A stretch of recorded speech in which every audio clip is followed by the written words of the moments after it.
Unlike bamboo, wide pine boards need several days of finish work before we can set foot on them. The first step, sanding. We needed pros. Enter flooring experts Martin and Edmund from Celtic Flooring, who came over to begin the process. So tell us what's going to happen. Well, we're here at the final stage. We're going to sand the floor, rough sand it, and start off with a 40 grit paper. Ooh. Feel how rough that is. My nails would just go. Yeah. So that's going to smooth off the floor, take all this dirt off the floor. Once we've done that, we'll start again with a finer grit paper, an 80 grit paper. In order to reach the tough corners of the room, a smaller edging sander was used. We'll vacuum the floor and stain it.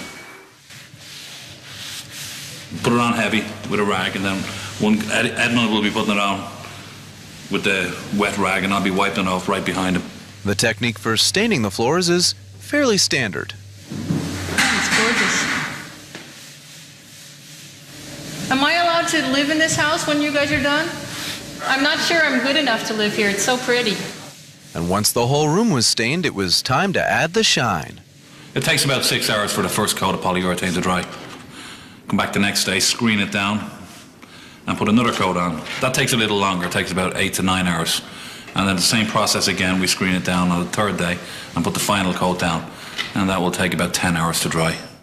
It was a lot of work, but the results were spectacular. We loved the scale of the wood and the natural look, and it blended extremely well with our 100-year-old house.